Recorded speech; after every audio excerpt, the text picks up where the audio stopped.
1,400만 개인 투자자분들을 위한 믿을만한 정보, 쓸모있는 정보, 무엇보다 돈이 되는 정보를 짚어드리는 시간입니다. 생생주식연구소, 오늘은 유진투자증권 리서치센터의 허재환 상무님과 함께하도록 하겠습니다. 상무님 어서 오십시오.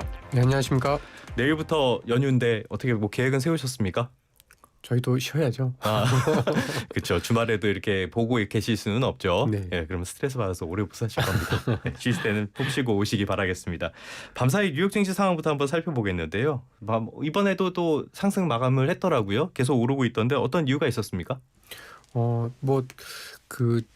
그저께죠. 예. 그저께 미국의 CPI 발표, 미국의 소비자 네. 물가 지수 나오고 난 다음부터 미국 시장이 조금 안정을 찾아가는 그런 분위기인 것 같아요. 예. 그리고 특히 어제 같은 경우에는 그 월스트리트에 굉장히 유명한 그 연준 전문 기자가 네, 있거든요. 비공식 대변인이라고 불리는 그분. 예. 예. 이름이 뭐였더라? 까먹었다. 닉 티리미우스라고 예. 그 기자분이 이제 칼럼을 썼는데 예.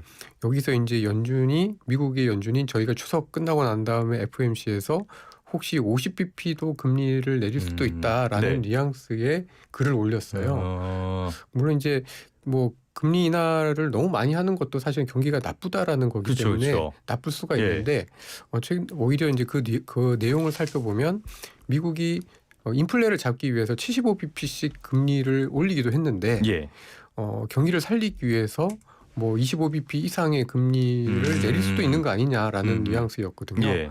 근데 이제 제가 보기에는 어쨌든 50bp를 하든 25bp를 하든 연준 내에서 이런 이슈들이 있다라는 것 자체가 경기를 지키고자 하는 굉장히 강한 의지를 좀 보여준 게 아닌가라는 생각이 좀 들고 그런 부분들이 어제는 미국의 기술주도 좋았지만 그 외에 다른 종목들도 같이 좋아지면서 전반적으로 미국 시장의 어떤 반등이 이번 주 초에는 좀 흔들리는 모습이었습니다만은 주가 흐를수록 조금 더 안정이 되는 모습을 보였던 요인이 아니었나라고 좀 보여집니다. 또 연준발 이슈가 있었던 셈인데 그분이 예전에 75bp 인상할 때 소위 말하는 자이언트 스텝 할 때 그것도 먼저 좀 거론을 하셨던 분이잖아요. 네, 맞습니다. 이번에도 이걸 언급했다는 거는 어떤 가능성을 제시한 거긴 한데 실제로 50bp 인하를 할 가능성 어떻게 보십니까?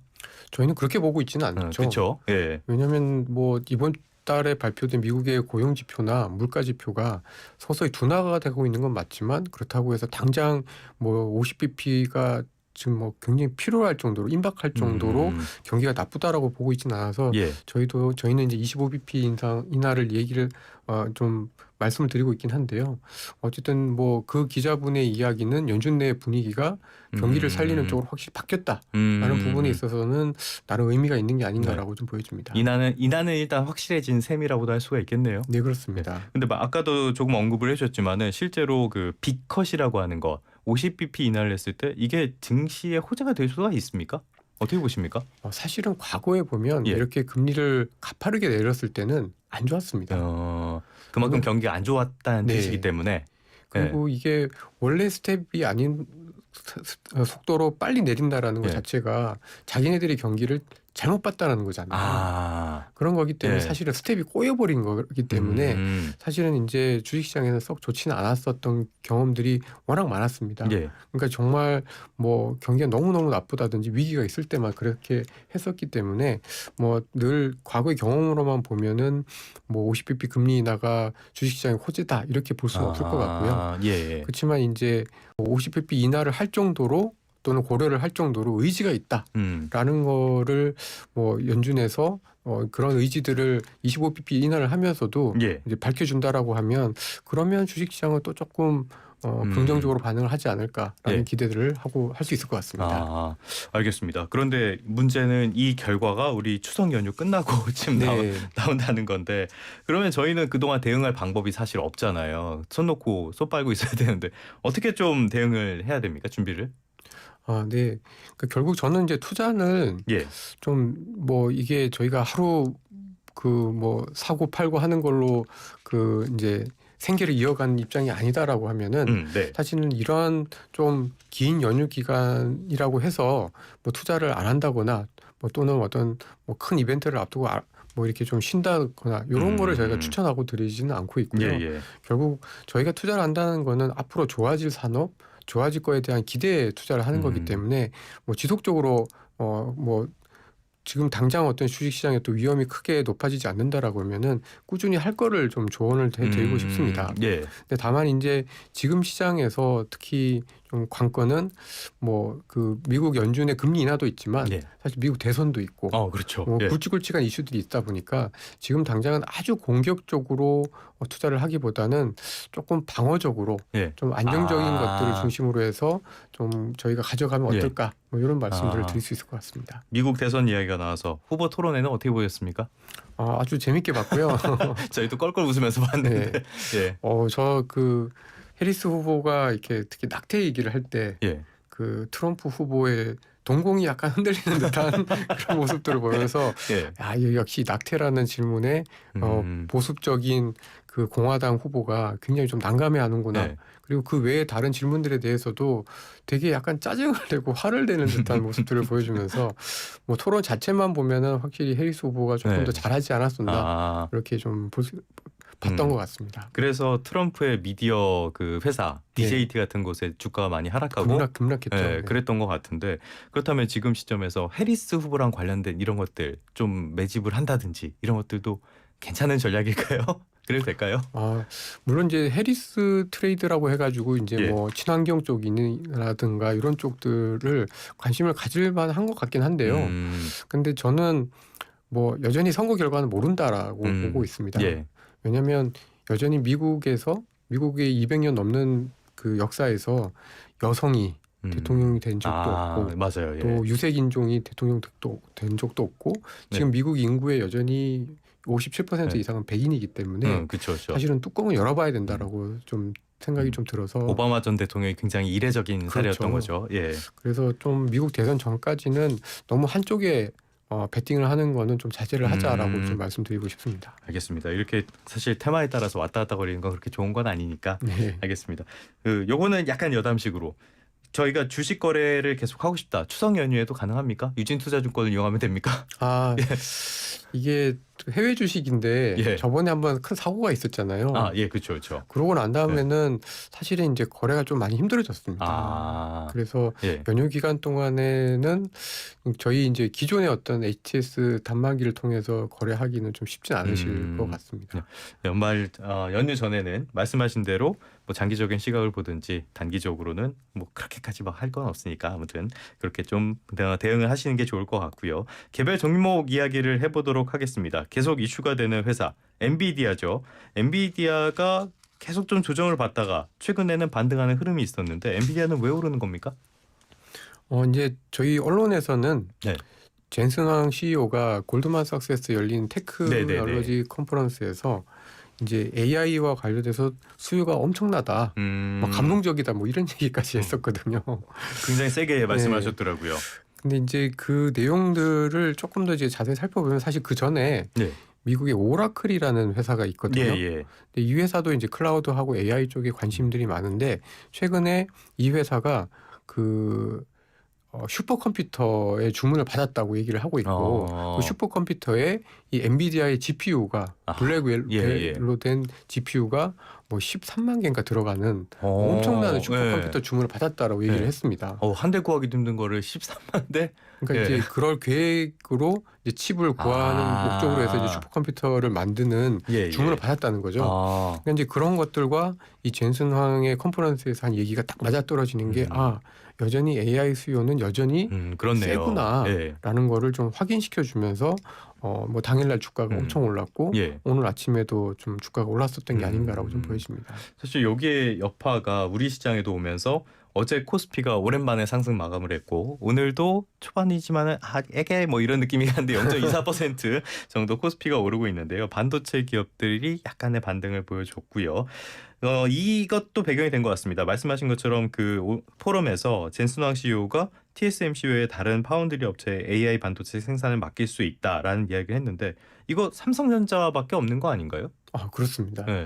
사실 요것 때문에 삼성전자가 좀 관심을 받는 거다라는 의견들도 좀 있고 저도 그렇게 좀 생각을 좀 했는데요. 근데 사실 이게 좋은 점과 나쁜 점이 있습니다. 그러니까 AI를 반도체를 만드는 거, 그다음에 파운드리 쪽으로 간다라는 것 자체는 뭐 나쁜 일은 아니죠. 새로운 기회가 생기는 거니까 나쁜 일은 아닙니다만은 사실 이제 엔비디아가 독점 기업이고 네. 이게 어떻게 보면 하청을 주는 거잖아요. 예. 근데 하청을 지금은 TSMC만 하고 있는데 이제 삼성전자까지 이제 붙이는 거니까 어떻게 보면 약간 경쟁시키는 거라는 입장도 있을 수 있고 경쟁시키면은 TSMC가 한테 이제 나 너 아니고도 전자한테 뭐 수주를 줄 수도 있어. 대신에 너한테 줄 테니까 가격을 좀 낮춰봐봐. 이렇게 단가 인하 압력으로 좀 가능성도 있기 때문에 사실 이제 이게 뭐 좋은 점도 있지만 나쁜 점도 좀 다분히 좀 있는 그런 거다라고 저는 보여집니다. 그래서 뭐 HBM 쪽에서도 SK하이닉스랑 삼성전자랑 계속 경쟁을 붙이려고 하는 것도 그런 측면인 것 같은데 주가는 삼성전자가 어제 반등을 하긴 했었는데 오늘은 또 하락하고 있어요. 그래서 65,000원대인데 왜 이렇게 힘을 못 쓰는 겁니까? 이거 누가 뭐 삼성전자의 원수라 주신 겁니까? 왜 이러는 겁니까? 그러니까 결국 AI와 관련되어서 반도체에 대해서 이 엔비디아는 어쨌든 GPU라는 그 AI를 만드는 데 들어가는 굉장히 중요한 칩의 93% 이상을 차지하는 완전 독점인 기업인 거고 삼성전자는 그런 기업들한테 납품하는 납품 회사다 보니까 아무래도 이제 조금 저평가되거나 좀 평가를 덜 받는 게 분명히 좀 있고요. 그다음에 또 한 가지는 이제 삼성전자 같은 경우에 뭐 SK 하이닉스도 마찬가지입니다만은 HBM만 하는 건 아니잖아요. 그렇죠. 그러니까 다른 반도체도 많이 하고 있기 때문에 전반적으로 미국이 금리를 인하를 할 정도로 경기가 둔화가 된다라고 하면 사실 이제 다른 쪽의 반도체 수요는 사실 그렇게 세지 않다라는 거고요. 그러다 보니까 특히 한국의 지금 반도체 수출이 좋다 하지만 증가율 자체는 좀 꺾였거든요. 그러니까 아무래도 이 반도체, 그러니까 오늘 아침에도 필라델피아 반도체 지수를 보면 엔비디아 올랐고 브로드컴처럼 직접적으로 AI와 관련된 반도체 주가는 올랐습니다만 나머지 반도체 업체들은 사실 썩 좋지는 못했습니다. 그런 것들을 좀 반영을 하고 있는 흐름이 아닌가라고 저희는 좀 보고 있습니다. 알겠습니다. 그럼 그런 흐름이라면은 지금 65,000원대 삼성전자라고 하면은 가격은 굉장히 매력적으로 느껴지는데 그러면 이게 막 섣불리 접근할 그런 수준은 아닌 건가요? 지금 삼성전자가 밸류에이션은 쌉니다. PBR로 해서 그러니까 그 장부 가격으로 봤을 때는 장부가 그러니까 부채 다 떨구고 모든 자산을 다 팔았을 때 남는 가격의 한 1.1배 정도 가격이니까 엄청 싼 거죠. 근데 삼성전자와 같이 또는 이제 SK 하이닉스와 같이 이렇게 사이클을 타고 또 이렇게 좀 그 업황의 어떤 등락을 겪는 산업들은 사실은 싸다라고 해서 이렇게 사기보다는 정말 업황이 바닥일 때 또는 업황이 좀 좋아질 때 이때 사는 게 좀 더 중요한 것 같습니다. 그래서 사실은 이제 삼성전자가 싸다고 해서 주식을 접근하기보다는 지금은 어쨌든 모멘텀이 꺾였다라는 것 때문에 주가가 안 좋은 상황이고 결국 그러면 모멘텀이 언제 좋아질 거냐 이 부분을 조금 더 초점을 맞춰야 되는데 지금은 꺾인 지 얼마 안 됐다라는 거고 이게 확인되기 전까지는 적어도 한두 분기 정도는 좀 걸릴 것 같다. 이렇게 저희는 좀 보고 있습니다. 조금 더 신중하게 상황을 봐야 될 것 같습니다. 생생주식연구소 오늘은 유진투자증권 리서치센터의 허재환 상무님과 함께하고 있는데요. 계속해서 이야기를 나눠볼 소식은 준비한 파일부터 듣고 계속 해보도록 하겠습니다. 그룹 뉴진스가 유튜브 라이브 방송에서 하이브를 향해 강한 비판을 쏟아내며 오는 25일까지 민희진 전 대표가 복귀하길 원한다고 밝혔습니다. 왕국의 공주가 자신의 감정 요정을 찾아가는 모험을 그린 애니메이션 핫쇼핑이 누적 관객 94만 명을 돌파했습니다. 극장판 뽀로로를 제치고 역대 대한민국 애니메이션 3위에 등극했습니다. 상무님은 아이돌 노래는 잘 안 들으실 것 같아요. 클래식 이런 거 들으실 것 같은 홍차를 마시면서. 그래 뉴진스는 그래도 좋아하십니까? 뉴진스는 뭐 국민 아이돌 아닙니까? 이거 모르면 간첩이죠. 제가 최근까지 잘 몰랐습니다. 간첩 같은 사람인데 이번에 또 민희진 전 대표 해임이 되고 어더 대표이사직에서 해임이 됐죠. 뉴진스가 직접 발언을 해서 화제가 됐는데 민희진 전 대표의 복귀를 바란다. 그러고 나니까 하이브 주가도 직격탄을 맞았어요. 지금은 지금은 보합이네요. 왜 이렇게 영향을 받은 겁니까? 물론 뭐 제가 이런 엔터테인먼트 쪽의 전문가는 아닙니다만은 정말 저도 한 명의 어떤 개인 투자자들의 마음으로 이 하이브 사태를 보면 결국에는 내부 싸움이잖아요. 그렇죠. 내부 싸움이고 사실은 뭐 민희진 대표가 SM에 입사를 했다가 하이브로 와서 어떻게 보면 하이브를 성장시킨 굉장히 공신 중에 한 명인데 경영권에 대한 부분들, 그다음에 이제 뉴진스에 대한 어떤 그 표절 이야기들 이런 것들 때문에 지금 사태가 많이 힘들어졌는데 결국에 핵심은 내분이라는 거죠. 근데 내분이 있는 기업에 투자를 하고 싶을까요? 아, 그렇죠, 그렇죠. 예. 이게 정말 힘을 합쳐서 한 군데만 보고 막 앞으로 달려가도 시원찮을 판에 이렇게 내분이 있고, 내분이 있다라는 것 자체는 어쨌든 기업의 방향성이 지금 흐트러질 수가 있고 경쟁력이 약해질 수가 있다는 예, 거기 예. 때문에 기본적으로 하이브 주가에는 부정적이다라고 좀 저는 아주 단순하게 생각합니다. 그러면 이렇게 내분 상황이 이어진다면은 하이브의 앞으로 전망도 계속 좋지는 않다고 봐야 되는 건가요?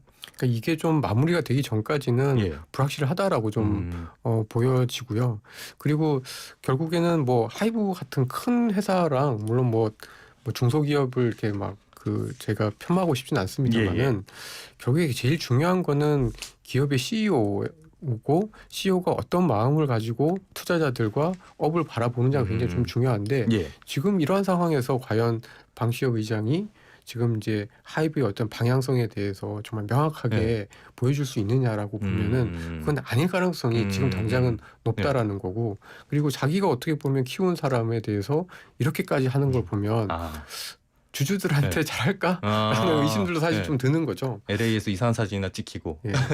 그래서 이런 걸 보면은 조금 하이브가 조금 더 좋아지겠죠. 좋아질 거고 이 위기를 극복을 하긴 하겠습니다만은 어쨌든 지금 상황에서는 이 문제가 좀 빨리 해결이 될 필요가 있을 것 같다. 이 정도로 좀 생각을 하고 있습니다. 알겠습니다. 그 앞서서 들은 음성 파일에 다른 거. 사랑의 하추핑. 네. 예. 보셨습니까? 라고 하면 안 보셨겠죠? 네, 제 애들도 많이 커가지고요. 애니메이션을 안 봅니다. 제 아들은 초등학교 1학년인데 이거 보자 하니까 싫다 그러더라고요. 남자애거든요. 네. 아무튼 굉장히 요즘 인기가 있고 요게 또 만들기 잘 만들었다고 하더라고요. 그러면서 제작사 주가도 영향을 받고 있다는데 이 제작사가 어딥니까? 여기 SAMG 엔터테인먼트라고 해서 SAMG.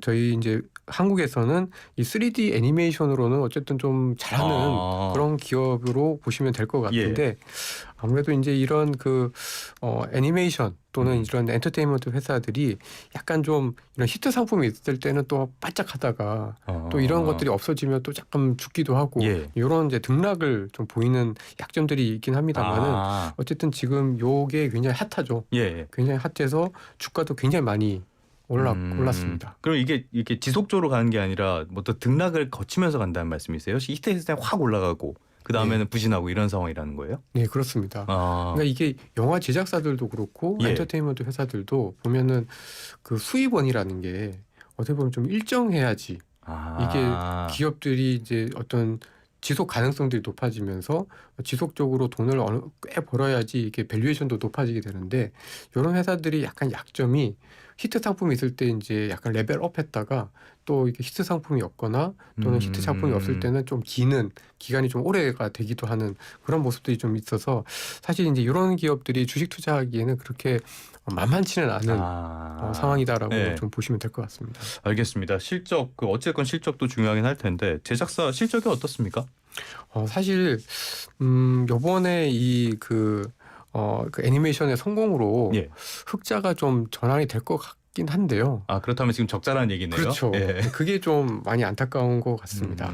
그래서 지금 약간 어떻게 보면 이제 뭐 이 회사가 딴 걸 많이 했습니다. 패션도 하고 게임도 하고 이제 그런데 이제 그걸 이제 정리를 하려는 상황이라 이제 앞으로는 이제 좋아지긴 하겠습니다만은 워낙 이제 딴 거를 많이 벌려놨다 보니까 지금 현재 적자이고요. 근데 다행히 이제 회사 입장에서 봤을 때는 뭐 이 하추핑 때문에 완전히 회사가 이제 좀 살아날 것 같아서 이제 적자에서는 벗어나는 이런 상황일 거고 보통 보면은 이 적자에서 벗어날 때 이게 이제 주가는 사실은 좀 굉장히 탄력적으로 움직이긴 합니다. 그렇죠.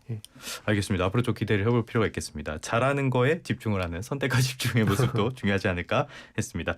추석 잘 보내시고요. 다음번에 또 뵙도록 하겠습니다. 지금까지 유진투자증권 리서치센터의 허재환 상무님과 함께 주식시장을 둘러싼 다양한 이야기 나눠봤습니다. 오늘 말씀 고맙습니다. 네, 감사합니다.